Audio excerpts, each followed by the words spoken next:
ሰው ካልተቻለ ታዲያ ምንድን ነው የምትይው? እነሱን አምጥተሽ እኮ ማዘመርሽ አይደለም የሚገርመው፣ አንቺ ራስሽ መዘመርሽ ነው እንደዛ አይነት ነገር። ስለዚህ ከሰለምሽ ስለምልም ብለሽ ነይ፣ ካልሆነ ግን አታወዛግቢያቸው እነሱንም ማለት ነው። ለማወዛገብ አይደለም እዚህም እዛ ጋር ክርስቲያንም ጋር ቁም ነገር አያስተዳድሩ ብሎ ቢቀሩ እኔ ምንም ነገር አይመስለኝም። ግን ይሄ ማወዛገብ እዛ እዚህ ማለት ሳይሆን በቃ እኔ ነገሬ ካለው አይደለም በቃ በእስልምና መጽናት አልቻልኩም፣ በክርስትናም እንደዛው በቃ መወዛገብ ነው እንጂ የሆነ አጀንዳ ምናምን ፈልጌ አይደለም። ውጭ ማለት ከሁለቱም እኮ ውጭ ይሄ ኤቲስት እኮ መሆን ትችያለሽ። እኔ አሁንም ቢሆን አይደለውም ዝም ብዬ እንጂ የምሰግደው አይደለውም። እኔ ሙስሊሙም ክርስቲያንም አይደለውም። ስለዚህ ኤቲስት ሆኛ እንደዛ ሆኚ እኮ እንደዛ ይሻልሻል ከምትወዛገቢ ወይ እነሱ ጋር እውቀት ያስፈልጋል እኮ እሱን ነው እኮ የምልሽ እኮ። ታዲያ ምንድን ነው የምታወዛግቢው? ሙስሊም ነኝ እያልሽ በሙስሊም ማሊያ አትጫወቺ። እንደዛ ከሆነ እኔ ሙስሊም ነኝ እያለሁ እንደስታስ እኔ ሙስሊም እንደሆንሽ ነው የማውቀው። ሙስሊም እንደሆንሽ ነው የማውቀው። እሺ በቃ ሙስሊም ነኝ ብያለሁ ወይ ታያለሽ እንዴ? ሙስሊም ነኝ እያልሽ ዱዓ አድርግልሃለሁ ስትይኝ ነበር ነው ሜሴንጀር ላይ ዛሬ። ሩዋይና ምንድን ነው የምትጭም እያደረግሽ ያለሽው? ዱዓ አድርግልሃለሁ ስትይኝ ወደ ማን ነው ዱዓ የምታደርጊልኝ? ኧረ ሩዋይና አትወዛገቢ። ማለት የምትሆኚውን ነገር ምርጫሽን ተጠቀሚ። ኤቲስትም ከፈለግሽ ሁኚ፣ እንትና ወለም ዘለም ውልፍጥ ዝልፍጥ ሳቴ አንድ ቦታ ላይ ሁኚ ነው እኛ ያልን ያለ ነው። እስቲ ክርስቲያኖች ራሱ አሁን ጨዋ ክርስቲያኖች ቢገቡ እርግጠኛ ነኝ ይህን አቋምሽን አይወዱትም። ወይ ጥቅልል ብለሽ እነሱ ጋር ሂጂ፣ ጥቅልል ብለሽ ማለት ነው። ወይ ደግሞ ከመጣሽ ደግሞ እኛ ጋር ነይ፣ ወይ ደግሞ ካልሆነም ደግሞ ሁለቱም አያስፈልገኝም ካሽ ደግሞ ኤቲዝም ይባላል ወይም አግኖቲዝም ይባላል። እነሱ ጋር መሆን ነው ለጊዜው። ከራስሽ ጋር ትንሽ እስቲ ጊዜ ስጭው። ወይ ደግሞ እንደምን መሰለሽ ሰዎች የሚያስቡት የሆነ ትኩረት ፈላጊ ሰዎች አሉ ተብሎ የሚታሰቡ አሉ። እንደነ ሊንዳ አይነት አሁን ለምሳሌ ገባሽ? ትኩረት የሚፈልጉ ሰዎች አሉ። ትኩረት የሚፈልጉ አሉ። በቃ ወይ ደግሞ ፎሎ የሚፈልጉ ትኩረት የሚፈልጉ በቃ እሺ፣ እንደዛ ካልሆነ እንደዛ የሚፈልጉ ሰዎች አሉ። ገባኝ። አይ የሚፈልጉ አሉ። በመቆበት ሁሉ ጣሉኝ የሚሉ ሰዎች አሉ። ሽሩር በሉን የሚሉ ሰዎች አሉ። እና ምናልባት እንደዛ ካልሆነ በተረፈ ይሄ ካልሆነ በስተቀረ አንቺ ላኢላሀ ኢለላህ የሚለውን ገመድ ይዘሽ ከእንደገና በተወበተሽ ንስሐ ገብተሽ ወደ ኢስላም ተመልሰሻል አይደል? ንስሐ 4 ሸርጦች አሉት። የመጀመሪያው ምንድን ነው? ያን ነገር የምትሰሪውን ነገር መተው። ቀጥሎ ደግሞ ጸጸት፣ በዛ በሰራሽው ነገር መጸጸት። ሶስተኛው ደግሞ ምንድነው? ወደዛ ነገር እንዳይገቡ ቆራጥነት ነው።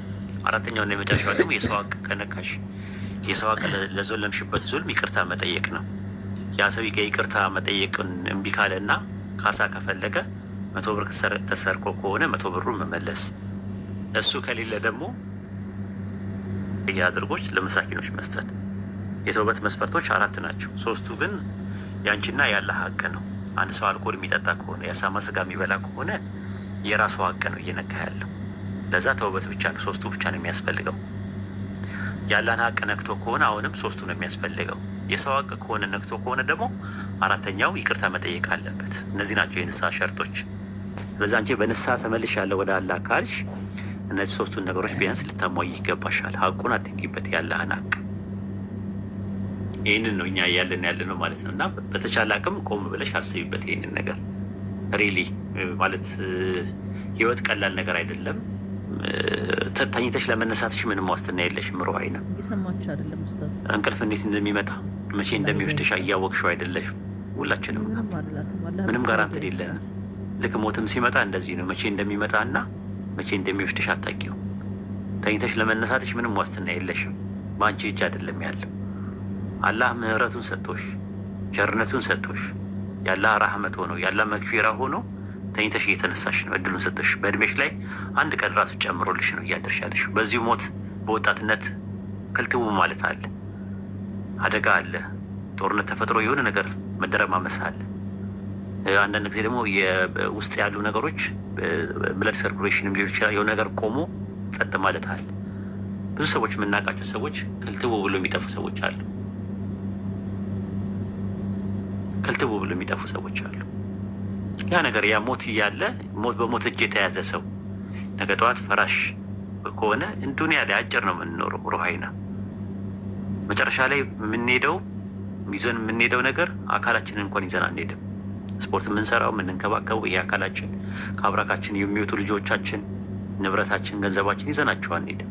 ያመንሽው እምነት፣ የሰራሽው መልካም ስራና የቀራሽው ቁርአን ነው መጨረሻ ላይ ቀብር ላይ የሚኖረው እና ቆም ብለሽ አስቢበት። አይ ቲንክ ከዚህ በላይ ማለቱ ብዙም የሚያስፈልግ አይደለም። ህይወት እንደዚህ ቀልድ አይደለም ራሱ ማለት ነው። ደግሞ ከአላህ ጋር ለዝንተ ዓለም መቆራረጥ አስቢው። በሽርክ ለዝንተ ዓለም እኮ ነው የሚቆራረጠው።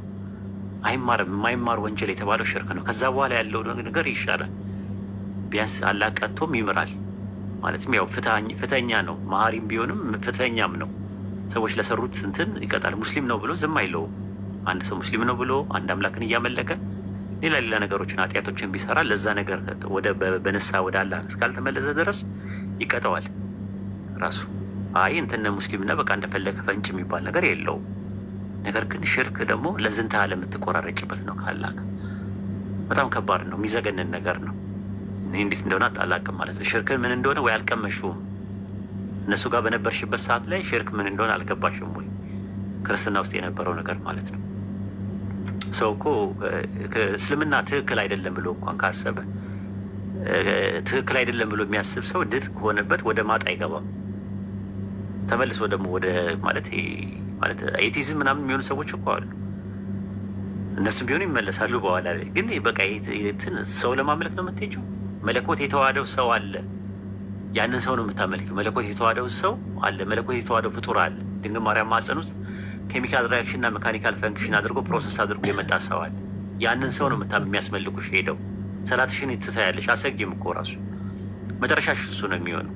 የአንድ አምላክን በሰማይና ምድርን በመካከላቸው ያለውን የፈጠረውን የዓለማቱን ጌታ ሱጁድ አድርገሽ ግንባርሽን መሬት አስነክሰሽ ኢባዳ የምታቀርቢለትን አምላክ ነው የሚያስተውሽ፣ ሌላ ነገር አይደለም። ዋና ዓላማቸውና ኢላማቸው እሱ ነው። በአንድነቱ ላይ ሁለትነት ሶስትነት የሌለበትን፣ በሕያውነቱ ላይ ሞት የሌለበትን፣ በአምላክነቱ ላይ ሰውነት የሌለበትን፣ በጥበቃው ላይ እንቅልፍ የሌለበትን፣ በጌትነቱ ላይ ባርነት የሌለበትን ይህን አንድ አምላክ የአምልኮ ሀቅ የሚገባውን ብለሽ የምታምኝበትን እንትን ማስተው ነው ስራቸው። ከዛ በኋላ አሰግጂም እኮ ስግደትም የለም እነሱ ጋር። ምናልባት በዓመት አንዴ የሆነ ስግደት አለ፣ ህማማት ላይ የምትሰግጂው ስግደት አለ። ከዛ የተረፈ ነገር ግን ምንም ነገር የለም። ያን መጨረሻ ላይ ፍጡር ነው እንድታመልክ የሚያደርጉሽ። ከዛ በኋላ ደግሞ ኢንዳይሬክት ወርሺፕ አለ፣ ተዘዋዋሪ የሆኑ አምልኮች አለ። ማርያምን ገብርኤልን ምናምን ነገር ድረሱልኝ እያሉ ይጠራሉ፣ በሌሉበት ማለት ነው። ገብርኤል አይደርስም፣ መጀን መሆን አይችልም፣ አይመጀም። በሱ ስም የምንመጀንበት ስም ያለ ስም ብቻ ነው። እኛ በፍጡራን ይመጀናሉ። ራሱ ስታያቸው ሀጃችንን ይሞላሉ ብለው ስለት ይሳላሉ ወደ ፍጡራን። ስለት ራሱ የአምልኮ ክፍል ነው። ምንድን ነው የምትይው? እና እንትን ነው። እኔ ሙስሊም አይደለሁም ካልሽኝ እስቲ ድገሚያታችን ነገር ድገሚያትና እኔም ልወቀው አንዴ። ሙስሊም አይደለሁም በይኝና ድገሚው፣ እንስማ ሁላችንም። ድገሚው ሩሃይና። ስትምር ብለዋለች አስቢው ራሱ ማለት እና እዛ ሽርክ ውስጥ እንድትዘፈቂ ነው የሚፈልጉት። እነሱ እንትናቸው ነው፣ እምነታቸው ነው። በቃ አለቀ። እነሱን መጫን አንችልም፣ እነሱን መንቀፍ አንችልም፣ እነሱን እንትን ማለት አንችልም። የራሳቸውን ምርጫ ያካሄዳሉ። ሀሳብ ላይ ነው እያወራን ያለ ነው። ፐርሰናሊ የሰው ሃይማኖትንም እየነካን አይደለም፣ ሰውንም እየነካን አይደለም ያለ ነው። እና ይህን ይመስላል ኢንሻአላህ።